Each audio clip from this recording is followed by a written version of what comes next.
अगर आप जिस दिन मरने वाले हो उसकी डेट आपको मिल गई तो आपके लाइफ में क्या चेंजेस करोगे, आप क्या करोगे। इसी एक इंटरेस्टिंग कंसेप्ट के साथ आज की मूवी आती है द ब्रांड न्यू टेस्टमेंट। ये एक फ्रेंच मूवी है, इसकी IMDb रेटिंग 7.1 है। इस मूवी में गॉड की बेटी उनसे बदला लेना चाहती है, इसीलिए सब लोग जिस दिन मरने वाले हैं इनकी डेट उन्हें भेज देती है। यही इस मूवी की स्टोरी लाइन है। तो चलिए डायरेक्टली शुरू करते हैं। मूवी स्टार्ट होती है और एक लड़की हमसे बात करती है। ये कहती है शुरुआत में क्या हुआ था ये किसी को पता नहीं है, पर ये सिर्फ शुरू हो जाता है।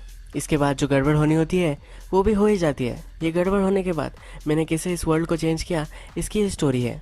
ये जब सब बोल रही होती है तब हमें एक फ़ोटो दिखता है, इसमें अपोस्टल्स होते हैं।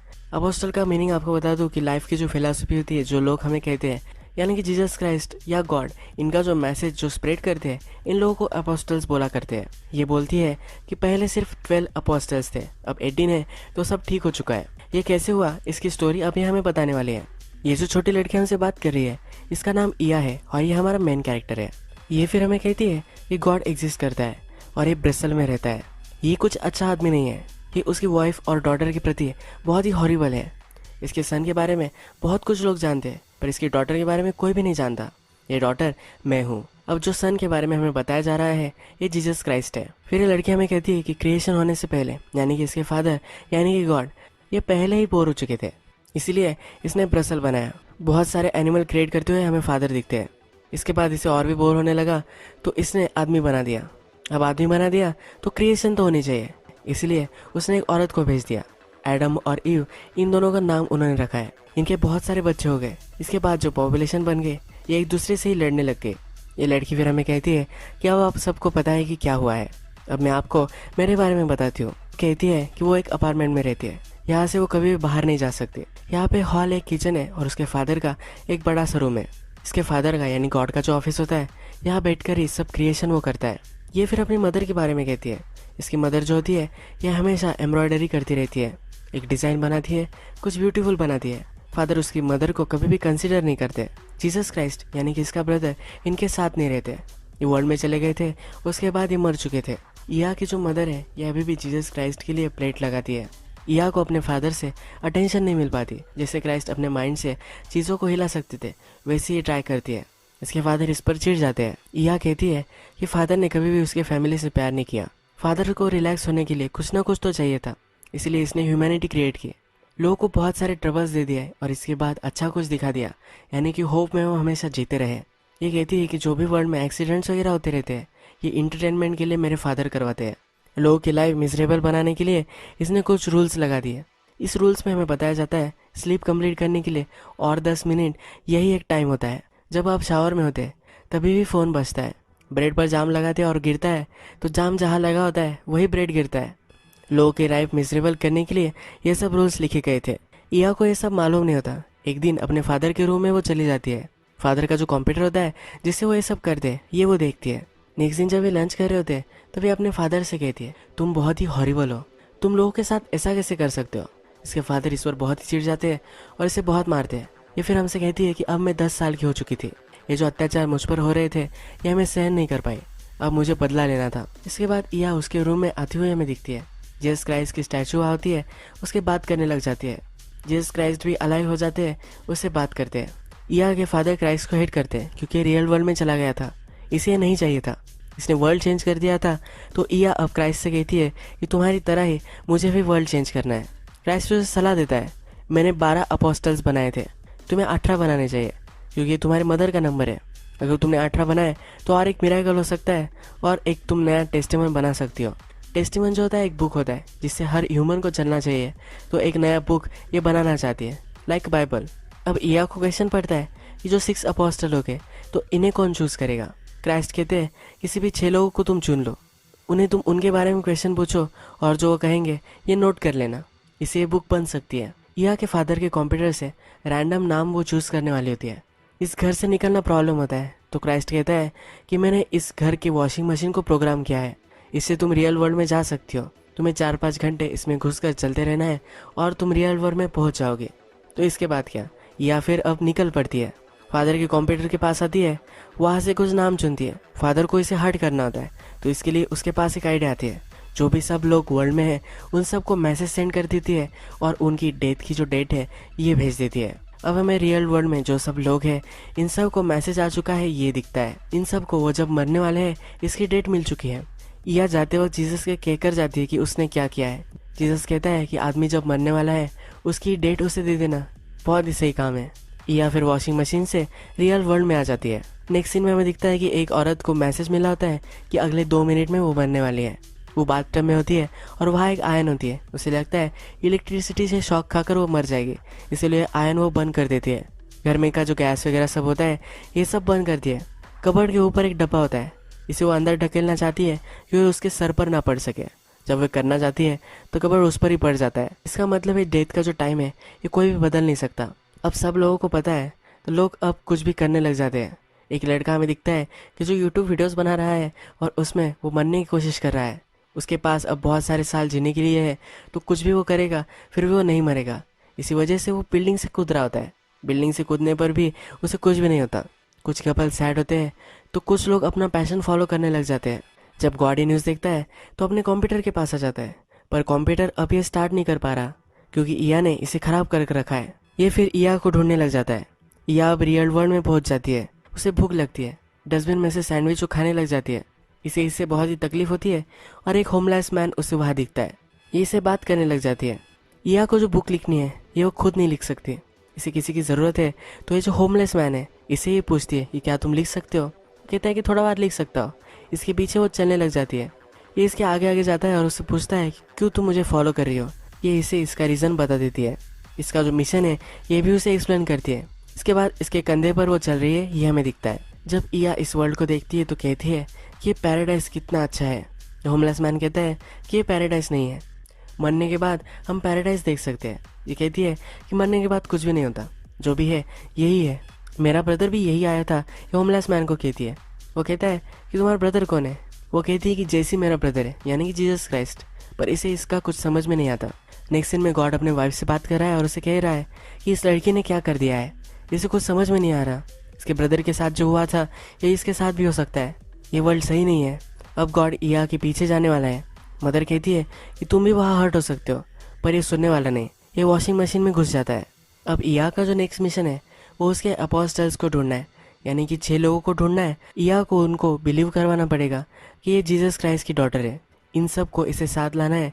इसके बाद मिरेकल हो सकता है। इन्हें बिलीव हो कि ये गॉड की बेटी है, इसलिए इनके लाइफ में इसे कुछ चेंजेस लाने हैं, यानी कि कुछ मिरेकल इनके लाइफ में हो जाए, ऐसा इसे कुछ करना है। अब हमें जो 6 अपोस्टल है इनमें से पहली अपोस्टल इंट्रोड्यूस होती है। इसका नाम इमेलिया होता है। ईया कहती है इसको डेट पता चल गई कि ये कब मरने वाली है, पर इसने अपने लाइफ जीने का तरीका कुछ भी नहीं बदला। ये बहुत ही अच्छी लड़की है। ये अकेली रहती है।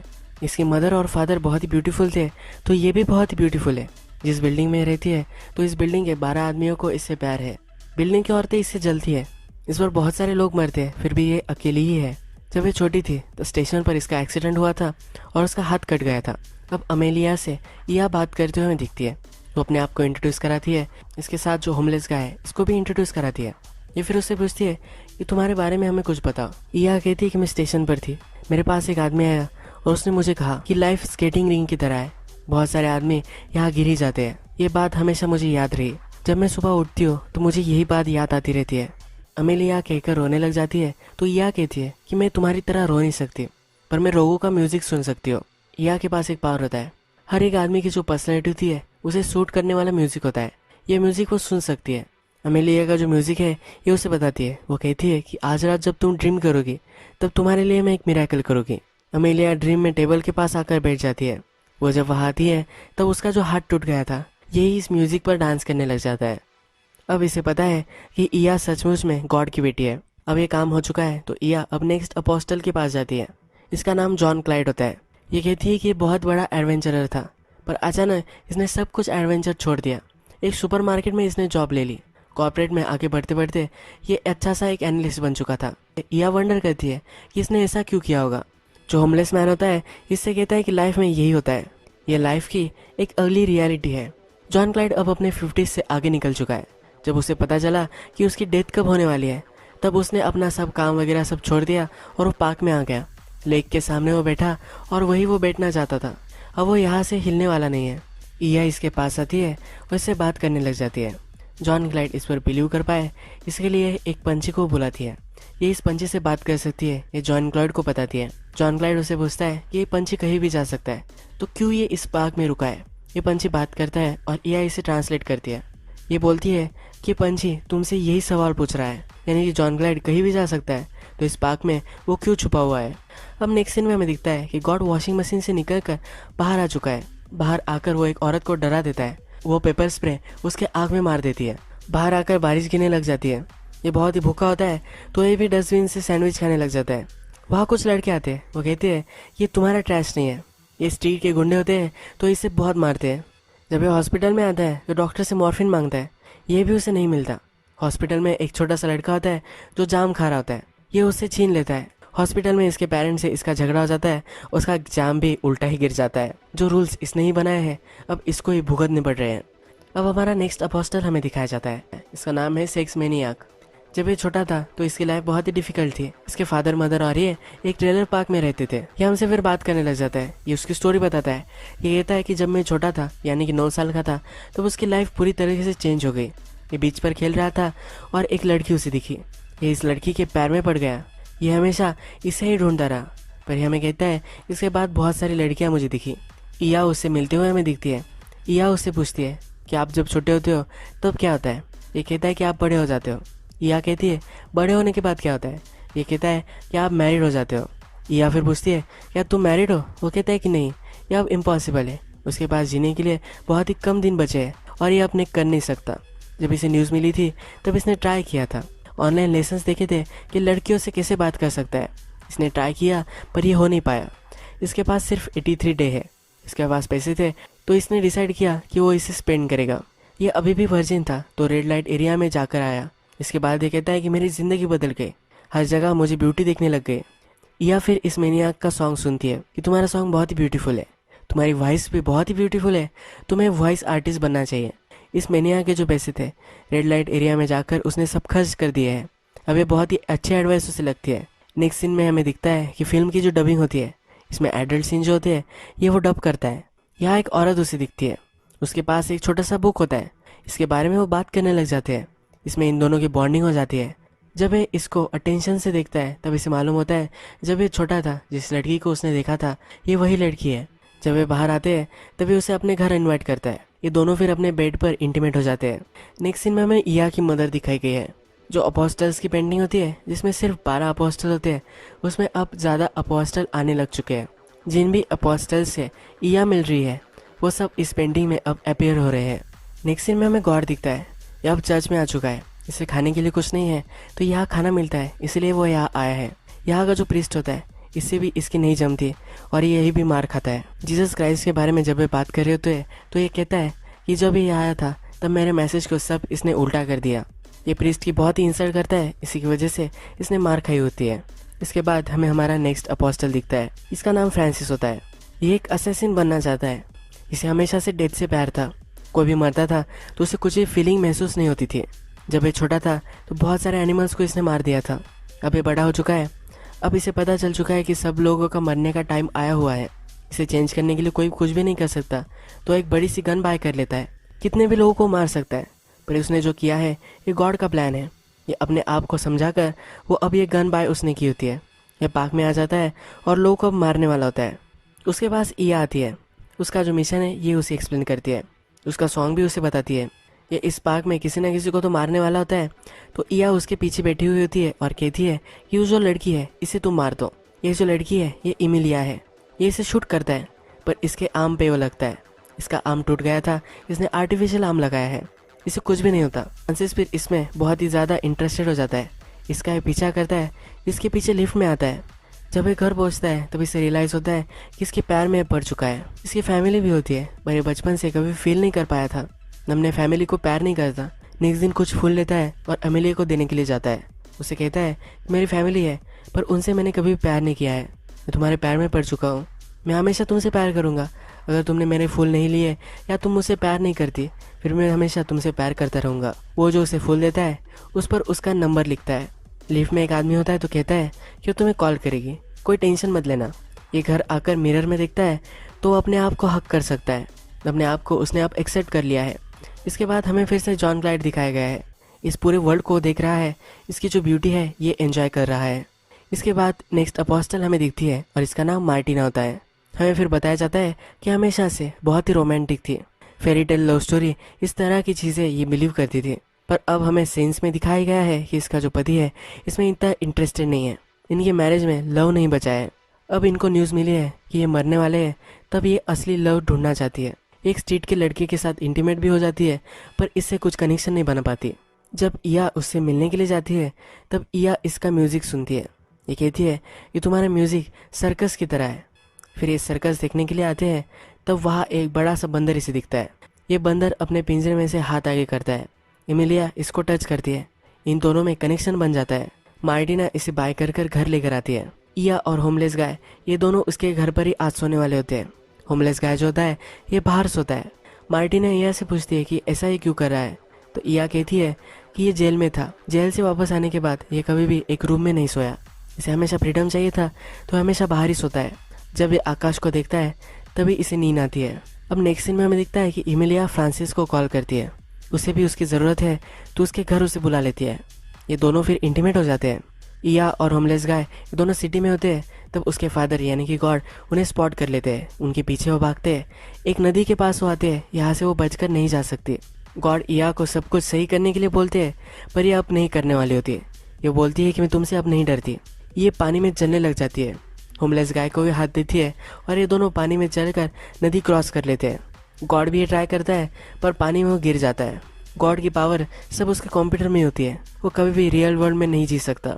अब नेक्स्ट अपोस्टल हमें दिखता है, ये लास्ट अपोस्टल है और इया को सिर्फ 6 ही अपोस्टल्स ढूंढने थे। के बारे में इया हमें कहती है कि हमेशा से सिक था, इसे को ज़्यादा सीरियस बीमारी नहीं हुई, पर ये हमेशा से बीमारी रहता था।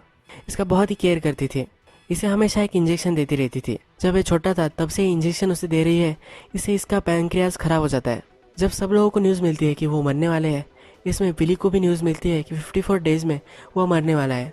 इसके फादर और मदर उससे पूछते हैं कि तुम्हें अगर कुछ भी करना हो तो तुम कर सकते हो, अगर तुम्हें कहीं घूमने जाना हो या तुम्हें और कुछ करना हो तो तुम फ्री हो अब करने के लिए। ये कहता है कि मुझे लड़कियों की तरह ड्रेसअप करना है। इया उससे मिलती है और ये दोनों सेम एज के होते हैं तो इनमें भी बॉन्डिंग होती है। इया उसे एक बर्गर से 2 बर्गर बनाकर एक मिरेकल कर कर दिखाती है। उसका सॉन्ग भी वो आइडेंटिफाई करती है और कहती है कि तुम्हारे ड्रीम में आज मैं और एक मिरेकल करूँगी। ये जब ड्रीम में होता है तब रात में इसने जो फिश खाया था इसकी सोल उसे दिखती है। ये फिश उसे कहता है कि मुझे फिर से सी में जाना है। ये आइडिया विली को अच्छा लगता है। ये डिसाइड करता है कि अब इसे मरना है तो इस सी के पास आकर ही मरेगा।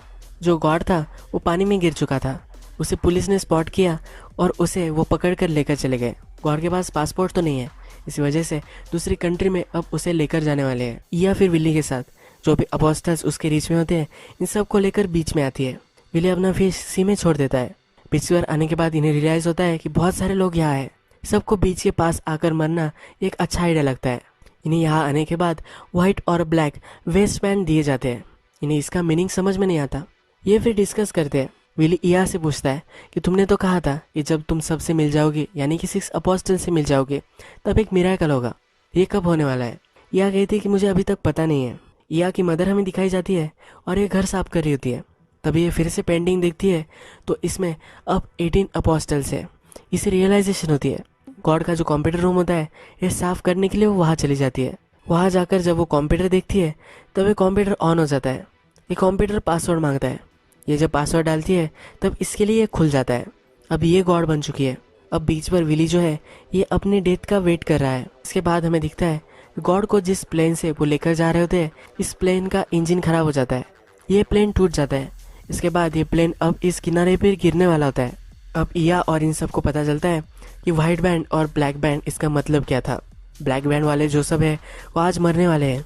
ये सब बहुत ही डर जाते हैं। अब कुछ मिरेकल हो इसका वो वेट करते हैं। जब इया की मदर कंप्यूटर बैठती है और एक कंप्यूटर फिर से रिबूट होता है तब सबकी जो डेथ की डेट थी वो बदल जाती है। जो काउंटडाउन था सबको पता था कि वो कब मरने वाले हैं, इसकी डेट अब गायब हो चुकी है। ये जो प्लेन उन पर गिरने वाला था यह अचानक कंट्रोल में आ जाता है।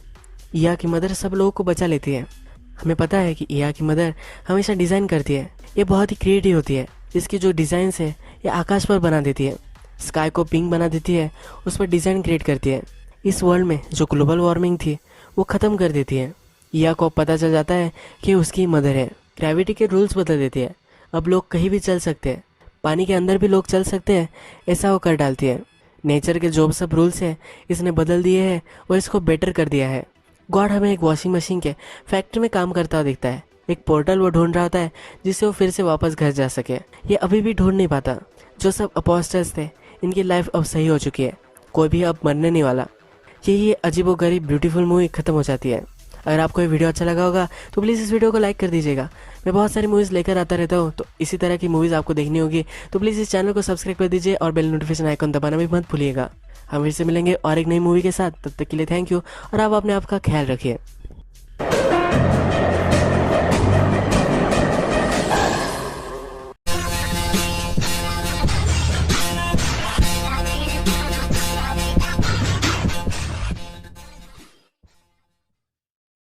हेलो फ्रेंड्स, आज मैं आपको सेंट ऑफ वुमन ये 1992 की मूवी एक्सप्लेन करने वाला हूँ। इसकी IMDb रेटिंग 8 आउट ऑफ 10 है, यानी कि बहुत ही सही मूवी है। इस मूवी में एक ओल्ड करना मरना चाहता है, पर इसके मरने से पहले बहुत सारी विशेष होती है। ये विश कंप्लीट करने में एक स्टूडेंट उसे हेल्प करता है। ये इस मूवी की स्टोरी लाइन है, तो डायरेक्टली शुरू करते हैं। मूवी स्टार्ट होती है और हमें बड़ी सी एक स्कूल दिखाई गई है। ये पियरी नाम की स्कूल है और ये बहुत ही फेमस है। यहाँ बहुत स्कॉलर बैठ के पढ़ते हैं। यहाँ हमें हमारा मेन कैरेक्टर दिखता है, इसका नाम चार्ली होता है। ये जो वीक होता है थैंक्सगिविंग का वीक होता है और सब स्टूडेंट्स अपने घर जाने वाले होते हैं। इसके बाद कुछ बिखरे हुए बच्चे स्कूल के बाहर हमें दिखते हैं। उनका जो प्रिंसिपल होता है ये एक नई कार में आता है। इससे वो जानने लग जाते हैं क्योंकि मैनेजमेंट ने इसने अपना जॉब अच्छे से किया है, इसी वजह से उसे एक कार दी है। ये सब लड़के अपने प्रिंसिपल को हेट करते हैं। ये सब वो प्लान बना रहे होते हैं। इन्हें स्कूल के लिए इस थैंक्सगिविंग पर जाना होता है।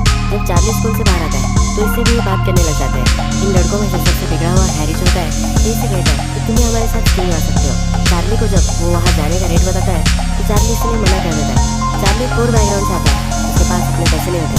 थैंक्सगिविंग आने से पहले जो छुट्टियाँ होती है इसमें जॉब करने वाला है, उससे जो पैसे आएंगे इससे वो अपने घर जा सकता है। चार्ली इन सबको मना कर आगे चला जाता है। चार्ली फिर अपनी जॉब इंटरव्यू के लिए एक घर में आ जाता है। यहाँ जो लेडी रहती है उसके ओल्ड फादर होते हैं। यही हमारे कर्नल है। ये जो लेडी है ये अपने हस्बैंड के साथ जरा थैंक्सगिविंग पर बाहर जाने वाली है, पर इसके जो फादर है ये आ नहीं रहे। तो इसके फादर का ख्याल रखने के लिए चार्ली को जॉब दिया जा रहा होता है। वो अंदर जाने से पहले उसे कह देती है इसमें यही ज़्यादा इंपॉर्टेंट है, चार्ली जैसे लड़कों को तुम्हें प्रोटेक्ट करना चाहिए, उसे इंस्टीट्यूट से नहीं निकाल देना चाहिए। एक दिन आएगा जब इंस्टीट्यूट को चार्ली प्राउड बनाएगा। जब फ्रैंक अपनी स्पीच खत्म करता है तो कमेटी भी डिसाइड करती है कि चार्ली को कुछ भी होना नहीं चाहिए। चार्ली और फ्रैंक को बहुत ही खुश होती है। इस इंस्टीट्यूट में एक टीचर होती है जो भी फ्रैंक की एज की होती है। उसके पास आती है, उसकी प्रेज करती है। फ्रैंक उससे डायरेक्टली पूछ लेता है कि क्या तुम्हारी शादी हो चुकी है। ये कुछ भी नहीं बोलती। ये दोनों एक दूसरे से फ्लर्ट करने लग जाते हैं और ये डेट पर जाने वाले होते हैं। चार्ली फ्रैंक के घर उसे छोड़ने के लिए आता है। इस लिमो में वो आया था, उस लिमो के ड्राइवर को बहुत सारे पैसे वो दे देता है। वो कहता है कि चार्ली और मैं फिर से तुम्हारे साथ सफ़र करेंगे। ड्राइवर भी उसे बहुत सारे पैसे मिले तो बहुत ही खुश होता है। फ्रैंक फिर आगे चलता हुआ दिखता है। उसके जो ग्रैंड डॉटर ग्रैंड सन जो होते हैं इनसे वो खेलने लग जाता है। अपनी जो लाइफ है इसे वो बेटर बनाना चाहता है। चार्ली भी देखकर खुश होता है और यही मूवी खत्म हो जाती है। फ्रैंक सुसाइडल था, उसकी लाइफ बहुत ही खराब हो चुकी थी, पर अपनी लाइफ बदलने के लिए कभी भी लेट नहीं हुआ होता। कभी भी आप अपनी रिलेशनशिप पर काम कर सकते हो और सही से डिसीजंस ले सकते हो। फ्रैंक ने अपनी लाइफ सही करने के लिए पहले कदम तो ले लिए हैं। उसकी जो चार्ली के साथ रिलेशनशिप है ये भी अब इटर्नल हो चुकी है। ये ब्यूटीफुल मूवी एक अच्छे मैसेज के साथ यहाँ खत्म हो जाती है। अगर आपको ये वीडियो अच्छा लगा होगा तो प्लीज़ इस वीडियो को लाइक कर दीजिएगा। तो बहुत सारी मूवीज़ लेकर आता रहते हो तो प्लीज़ चैनल को सब्सक्राइब कर दीजिए और बेल नोटिफिकेशन आइकन भी दबा दीजिएगा। हम फिर से मिलेंगे और एक मूवी के साथ। तब तक के लिए थैंक यू और आप अपने आप का ख्याल रखिए।